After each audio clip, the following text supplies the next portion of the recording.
नमस्कार। Byju's exam prep IAS Hindi में आपका स्वागत है। प्रस्तुत है दैनिक समाचार विश्लेषण। सत्र के विषय आपके समक्ष हैं। आज के सत्र में हम चर्चा करेंगे भू राजनीति में ग्लोबल साउथ का दावा, G4 समूह व संयुक्त राष्ट्र में सुधार, केरल में रेबीज, रुपए की गिरावट व आरबीआई तथा मद्यपान निषेध और सुप्रीम कोर्ट पर। सत्र के अंत में हम मुख्य परीक्षा अभ्यास प्रश्न की चर्चा करेंगे, जिससे संबंधित उत्तर संरचना भी हम आपको देंगे। तो चलिए शुरू करते हैं। पहला आलेख आपके समक्ष है। इसे पेज नंबर 8 से लिया गया है और इसका संबंध जीएस पेपर 2 में आईआर से है। मुख्य रूप से हम इसमें चर्चा करने जा रहे हैं भू राजनीति में ग्लोबल साउथ के दावे पर। हाल ही में अंतर्राष्ट्रीय व्यवस्था में हमें कुछ विशेष प्रकार के भू राजनीतिक परिवर्तन देखने को मिल रहे हैं। इसके तहत अनेक उदाहरण दिए जा सकते हैं, जैसे कि एक ध्रुवीय विश्व व्यवस्था के रूप में संयुक्त राज्य अमेरिका के प्रभुत्व को चुनौती देने के लिए चीन निरंतर प्रयास कर रहा है। अमेरिका के द्वारा चीन के उदय पर अंकुश लगाने के साथ ही रूस आदि की क्षमताओं को भी कमजोर करने के लिए कार्य किया जा रहा है। वर्तमान रूस यूक्रेन युद्ध की पृष्ठभूमि में अमेरिकी नेतृत्व के पीछे यूरोप खुद के हितों को सुरक्षित करने के लिए अमेरिका के साथ एक गठबंधन बनाने की भी वकालत कर रहा है। लेकिन इन सभी बिंदुओं में ग्लोबल साउथ का एजेंडा एकदम अलग है, जो भारत जैसे देशों के लिए ज्यादा मायने रखता है। ग्लोबल साउथ के संदर्भ में आप ये ध्यान रखेंगे कि ग्लोबल साउथ की अवधारणा का प्रयोग सामाजिक, आर्थिक और राजनीतिक विशेषताओं के साथ देशों के समूह का वर्णन करने के लिए किया जाता है। मोटे तौर पर इसमें विकासशील देशों को शामिल किया जाता है, जिसका इस्तेमाल अक्सर लैटिन अमेरिका, एशिया, अफ्रीका और ओशिनिया आदि के क्षेत्रों की पहचान करने के लिए किया जाता है। ग्लोबल साउथ शब्द सामान्य रूप से यूरोप और अमेरिका के बाहर के क्षेत्रों को दर्शाता है। इन देशों में से अधिकांशतः या तो कम आय वाले देश हैं और अक्सर राजनीतिक या सांस्कृतिक रूप से हाशिए पर देखे जा सकते हैं। हमें समझना होगा कि चीन के उदय के साथ ही रूस भी वर्तमान में अपने विशाल प्राकृतिक संसाधनों और सैन्य क्षमता के साथ वैश्विक विश्व राजनीति में अपनी महत्वपूर्ण भूमिका निभाने का इच्छुक नजर आ रहा है। यूरोप में रूस के आक्रमण को इसी दृष्टिकोण से देखा जा सकता है। इसके तहत रूस चीन के साथ एक महत्वपूर्ण गठबंधन व्यवस्था के रूप में भी दिखाई दे रहा है और दोनों का ही गठबंधन अमेरिकी नेतृत्व को लगातार चुनौती दे रहा है। हालांकि यदि इन सब के साथ ही हम ग्लोबल साउथ के देशों, विशेष रूप से भारत और अन्य के बारे में विचार करें, तो भारत जैसे देशों ने यूक्रेन युद्ध के संदर्भ में किसी का भी एक पक्ष लेने के बजाय अपने राष्ट्रीय हितों के आधार पर कार्य किया है। भारत का लगातार यह मानना रहा है कि यूक्रेन युद्ध जैसे भयानक युद्धों का त्वरित अंत किया जाना चाहिए। इसमें भारत जैसे विकासशील देशों के व्यापक हित विद्यमान हैं, क्योंकि भारत जैसे विकासशील देश रूस की ऊर्जा, ईंधन, उर्वरक, गेहूं, वस्तुओं और रक्षा उपकरणों पर काफी हद तक निर्भर हैं। हमें यह भी ध्यान रखना होगा कि भारत जैसे देश इसके संदर्भ में पश्चिमी देशों का भी अंध समर्थन नहीं कर सकते, क्योंकि भारत जैसे देशों को पहले से ही उपनिवेशवाद का कटु अनुभव रहा है और पश्चिमी देशों द्वारा जिस प्रकार से Iraq, Lebanon, Libya, Afghanistan, Yemen आदि में हस्तक्षेप किए गए हैं, वह भी भारत जैसे देशों को सशंकित कर देता है। हाल के अनुभवों में यह भी देखा गया है कि पश्चिमी देशों के द्वारा कोविड-19 वैक्सीन के लिए पेटेंट के संदर्भ में एक मुश्त अपवाद देने से इनकार किया गया, वो भी भारत जैसे देशों को शंका में डाल देता है। विकासशील देशों का इसके संदर्भ में मानना है कि जब उन्हें सबसे ज्यादा जरूरत होगी तो संभवतः पश्चिमी देश उनकी मदद के लिए नहीं आएंगे। ऐसी परिस्थितियों में ही भारत जैसे देशों ने अपने पृथक रुख को बना के रखा हुआ है, जिसे समझे जाने की आवश्यकता है। ग्लोबल साउथ के एक मजबूत भागीदार के रूप में भारत ने पश्चिमी दबाव में न आते हुए रूस से तेल की खरीद को अपितु बढ़ाया ही। हालांकि भारत केवल रूस पर ही निर्भर नहीं है। भारत ने अमेरिका के साथ भी एक सैन्य रसद विनिमय समझौता ज्ञापन किया है। इसके अलावा मध्य एशिया और ईरान के माध्यम से रूस और भारत को जोड़ने वाले अंतर्राष्ट्रीय उत्तर दक्षिण परिवहन कॉरिडोर को भी भारत के द्वारा विकसित किया गया है। भारत अमेरिका के नेतृत्व वाले रिम्पेक समुद्री अभ्यास में भी भाग ले रहा है। साथ ही रूस के साथ भी वोस्टोक अभ्यास में भी भाग लिया गया है। भारत जैसे देशों ने हाल के वर्षों में अमेरिकी डॉलर पर अपनी निर्भरता को कम करने के लिए भी कार्य किया है। इसके तहत विभिन्न देशों के साथ मिलकर द्विपक्षीय मुद्रा विनिमय व्यवस्थाएं की गई हैं, जिसके तहत विभिन्न देश आपस में एक दूसरे की मुद्राओं में ही आपसी लेन देन करते हैं। इसका तात्पर्य यद्यपि डॉलर के प्रभुत्व का अंत नहीं है, अपितु भारत जैसे विकासशील देशों के लिए वैकल्पिक रास्तों को खोल देना है। इस प्रकार हम ये कह सकते हैं कि वर्तमान में ग्लोबल साउथ एक नवीन एजेंसी के रूप में उभर रहा है। इसमें ब्रिक्स से लेकर अफ्रीकी संघ, आसियान, लैटिन अमेरिकी और कैरेबियाई राज्यों के समुदाय आदि शामिल हैं, जिन्होंने इन सभी विकासशील देशों में विविध बहुपक्षीय संस्थाओं के माध्यम से अपने आत्मविश्वास को बढ़ाया है। भारत, ब्राजील, दक्षिण अफ्रीका, इंडोनेशिया, मलेशिया जैसे कई देश अपने देश में विद्यमान समस्याओं का सामना करने के बावजूद वर्तमान में एक प्रकार की आर्थिक महाशक्ति के रूप में उभरते देखे जा सकते हैं।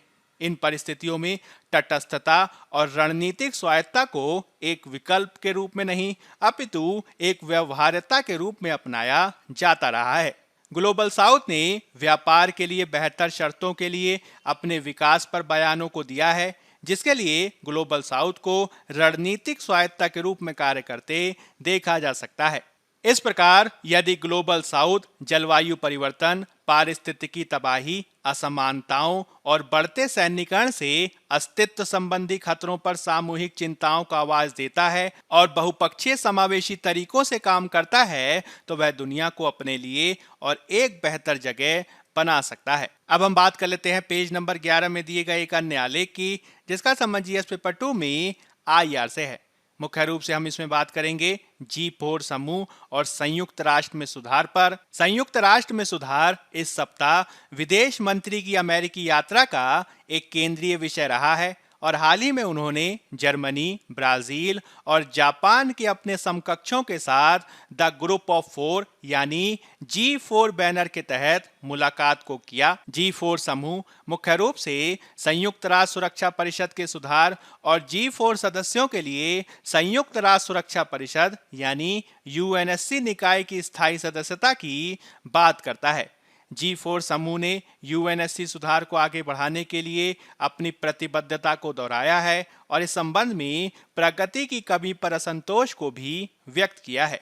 इस पृष्ठभूमि में यदि हम संयुक्त राष्ट्र सुरक्षा परिषद यानी UNSC के कामकाज से जुड़े कुछ मुद्दों को समझने का प्रयास करें, तो आपको ये ध्यान रखना है कि सामान्य रूप से संयुक्त राष्ट्र के सामान्य नियम UNSC के विचार विमर्श पर लागू नहीं होते हैं और इसकी बैठकों का कोई रिकॉर्ड भी नहीं रखा जाता है।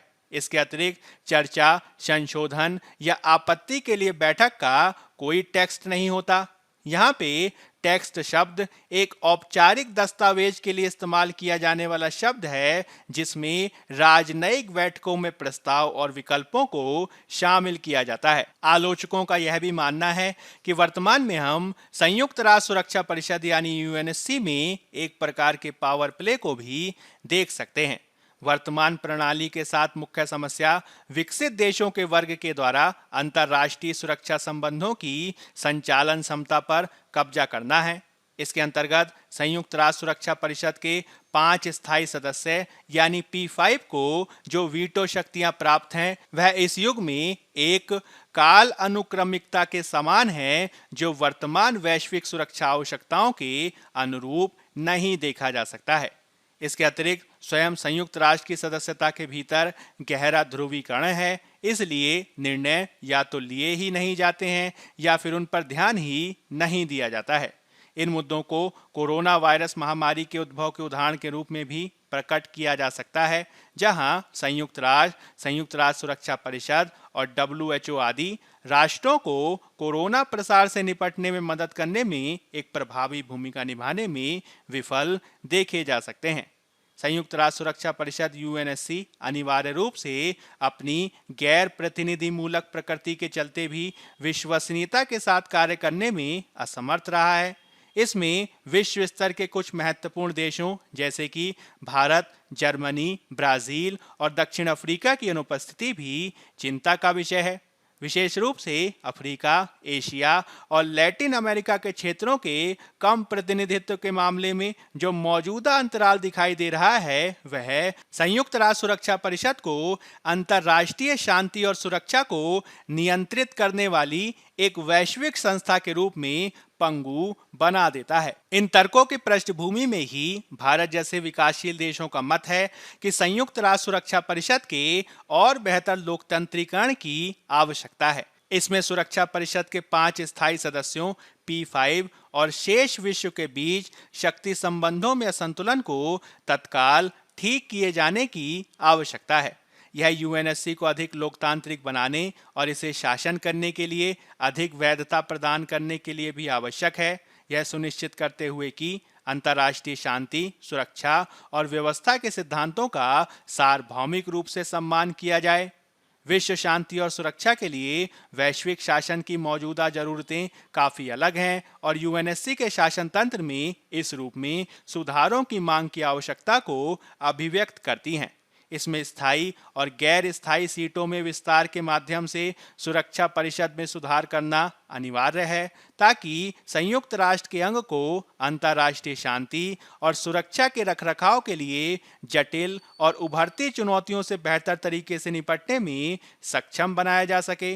यूएनएससी में सभी क्षेत्रों का समान प्रतिनिधित्व अधिकारों के विकेंद्रीकरण के लिए भी महत्वपूर्ण है। यह परिवर्तन सभी क्षेत्रों के राष्ट्रों को अपने अपने क्षेत्रों में शांति और लोकतांत्रिक स्थिरता को प्रभावित करने वाली चिंताओं को उठाने के लिए भी समान अवसर प्रदान करेगा। इस रूप में कहा जा सकता है कि यदि संयुक्त राष्ट्र सुरक्षा परिषद की निर्णय लेने की प्रक्रियाओं का विकेंद्रीकरण किया जाता है तो संयुक्त राष्ट्र सुरक्षा परिषद को अधिक प्रतिनिधि मूलक और सहभागी निकाय बनाया जा सकता है। अब हम बात कर लेते हैं पेज नंबर 9 में दिए गए एक अन्य आलेख की, जिसका संबंध जीएस पेपर 2 में स्वास्थ्य क्षेत्र से है। इसमें हम बात करेंगे केरल में रेबीज पर। हाल ही में केरल में रेबीज से एक युवा लड़की की दुखद मौत ने पूरे केरल में विरोध प्रदर्शनों की एक लहर को पैदा कर दिया है।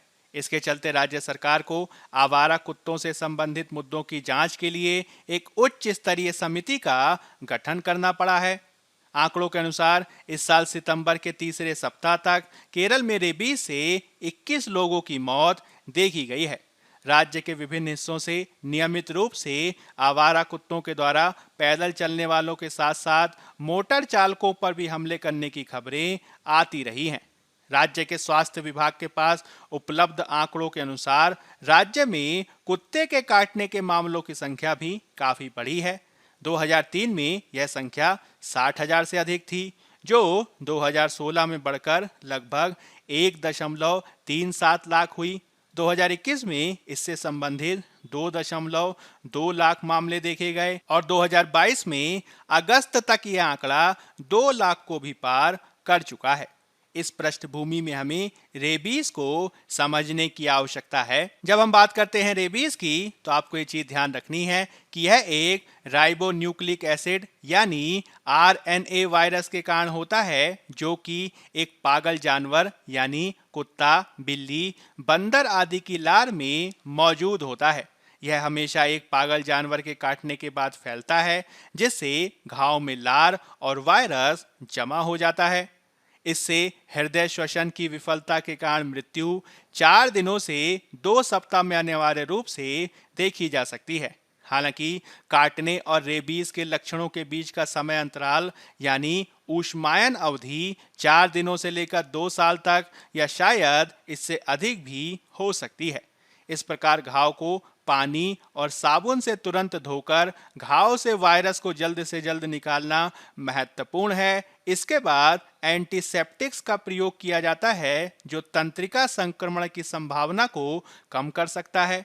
इसके अलावा रेबीज के नियंत्रण और रोकथाम के लिए निम्न कार्यों को किए जाने की आवश्यकता है, जैसे कि संक्रमण से बचाव के लिए रेबीज का टीका लगवाना, बीमारी के खिलाफ पालतू जानवरों का टीकाकरण, जंगली जानवरों से दूरी बनाए रखना, घावों को साबुन और पानी से धोना और अच्छी स्वच्छता बनाए रखना, अपने पालतू जानवरों को दूसरे आवारा कुत्तों से दूर रखना और चमगादड़ों को अपने परिसर और रहने की जगहों के आसपास भटकने से रोकना आदि। अब हम बात कर लेते हैं पेज नंबर 8 में दिए गए एक अन्य आलेख की, जिसका संबंध जीएस पेपर 3 में अर्थव्यवस्था से है। इसमें हम बात करेंगे रुपए की गिरावट तथा आरबीआई पर। हाल ही में भारतीय रुपया एक बार फिर से नए दबाव का सामना कर रहा है, क्योंकि अमेरिकी फेडरल रिजर्व के द्वारा अमेरिका में मुद्रास्फीति पर नियंत्रण लगाने के लिए 75 आधार अंकों की ब्याज दर में वृद्धि को किया गया है।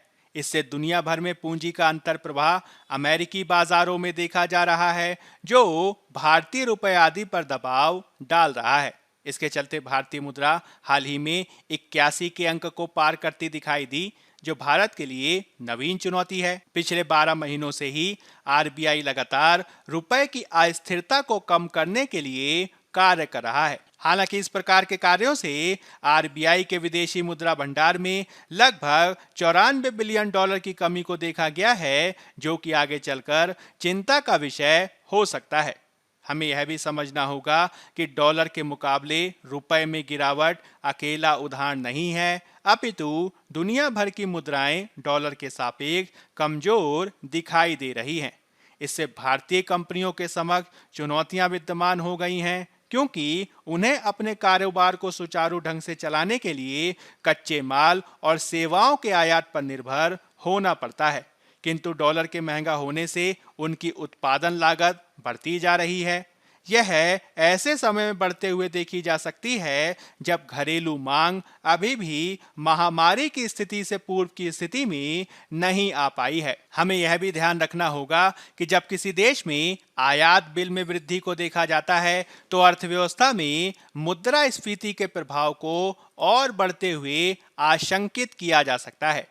यह आगे चलकर भारत में आम नागरिकों के समक्ष और परेशानियां खड़ी कर सकता है। इस प्रकार आरबीआई के समक्ष वर्तमान में मौद्रिक नीति की भी चुनौतियां हैं।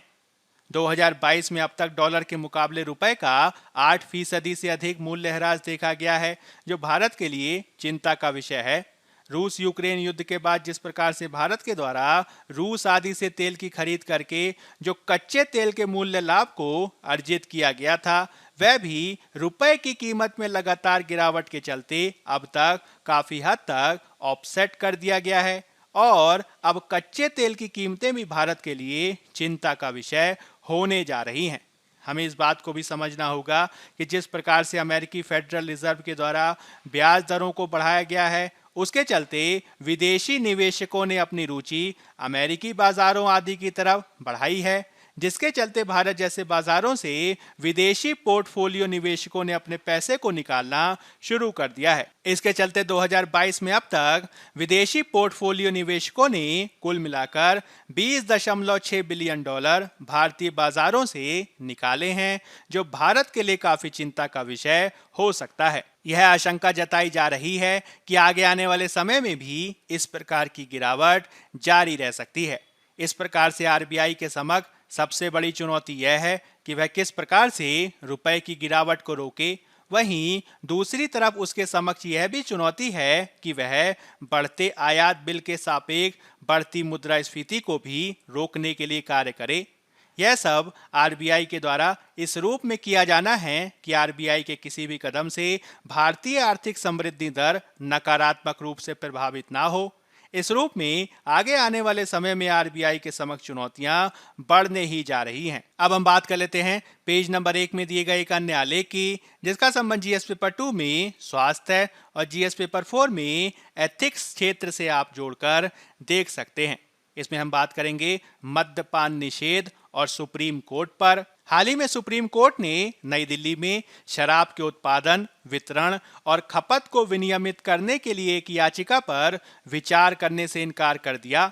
अदालत का मानना था कि यह मुद्दा कार्यपालिका का है और इस प्रकार के नीतिगत मुद्दे पर अदालत हस्तक्षेप नहीं करना चाहती है और इसे सरकार पर छोड़ दिया जाना चाहिए। इसके संदर्भ में यह लगातार तर्क दिया गया कि सिगरेट के मामले के विपरीत शराब के सेवन से होने वाले खतरे को दर्शाने वाले किसी भी प्रकार के चेतावनी लेवल को हम शराब आदि पर नहीं पाते हैं।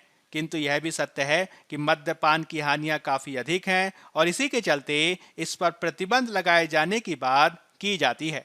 हालांकि इसके संदर्भ में सुप्रीम कोर्ट का एक मानना था कि चूंकि यह नीति का मामला है, इसलिए इसमें सबके अपने अपने विचार प्रति विचार हो सकते हैं। इसमें कुछ लोग ऐसे भी हो सकते हैं जो कहते हैं कि कम मात्रा में किया गया मद्यपान स्वास्थ्य के लिए अच्छा होता है। हालांकि इसके विपरीत कुछ पूर्ण मद्यपान निषेध की बात करते हैं।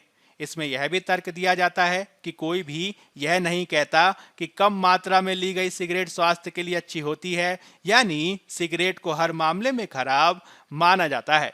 हालांकि इसके सापेक्ष मद्यपान को लेकर कई बार वाद विवाद देखा जाता है।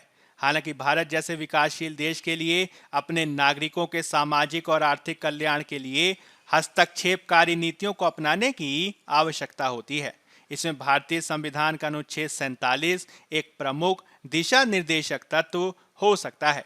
हालांकि यदि हमें मद्यपान निषेध को सुनिश्चित करना है तो इसके लिए हमें निरंतरता को सुनिश्चित करना होगा। इसमें प्रभावी निषेध को सुनिश्चित करने के लिए अंतर्राज्यीय तस्करी और कालाबाजारी को रोकने के साथ ही राजस्व क्षति की पूर्ति के संबंध में वैकल्पिक राजस्व स्रोतों की भी आवश्यकता है। इसके दीर्घकालिक समाधान में हमें नागरिक जागरूकता और मद्यपान निषेध पर एक स्पष्ट नीति की आवश्यकता है जो समाज में विद्यमान सामाजिक आर्थिक पहलुओं का ध्यान रखे।